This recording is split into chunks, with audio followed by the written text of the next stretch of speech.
Karibu mdau wa soka.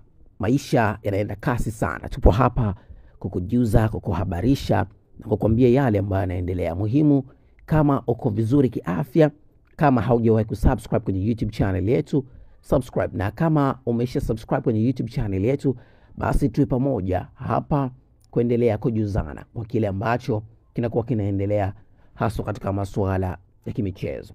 Naitwa Chiwaga, that's my name. Niko hapa kukuhabarisha, kukupa all details ambazo wewe unazihitaji kuhusu masuala ya kisoka, kwa sababu ukiwa tunapeana habari zenye uhalisia, wewe utaendelea kupata update tofauti na utakuwa ni miongoni mwa wadau ambao hawapitwi na matukio mengi zaidi ambayo yanakuwa yanaendelea haswa nchini kwetu Tanzania na katika ukanda wa Afrika Mashariki. Tunafahamu michuano ya ligi kuu Tanzania bara imechezeka juzi hapo, ambapo timu kadhaa zimeweza kuchuana.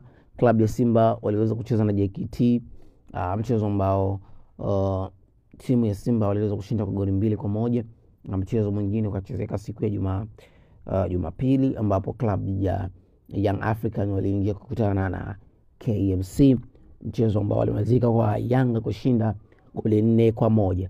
Nipo hapa kukujuza na kukupa habari juu ya klabu ya Simba ambao wametangaza wachezaji wao, takriban wachezaji 7 ambao wamechaguliwa kwenda kucheza michezo yao ya kirafiki katika timu za taifa. Miongoni mwa wachezaji hao kuna Steven Mukwala, huyu wa timu ya Uganda, lakini vile vile kwa Guinea, timu ya Simba wameweza kumtoa mchezaji Nabi Kamara.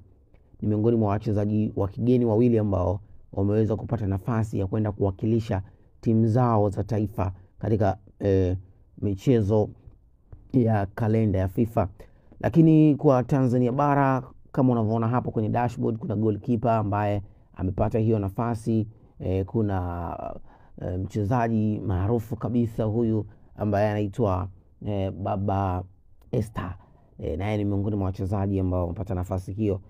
Moja ya ujumbe ambao wameposti klabu ya Simba wameandika kwamba wachezaji wetu walioitwa katika kikosi cha Taifa Stars ambacho kimeingia kambini kwa maandalizi ya mchezo wa kirafiki kwenye kalenda ya FIFA dhidi ya Kuwait utakaochezwa Novemba 15, 2025 Cairo, Misri. Wameweka pale alama ya reli afu kaandika nguvu moja. Tupo hapa kuendelea kukupa update na matukio yote muhimu, na kukumbusha tu kama subscribe kwenye YouTube channel yetu, ile mradi wa kwanza kupata habari na matukio mengi ambayo yanahusu masuala ya kimichezo. Hii ni CWG Digital. Subscribe, like, na comment.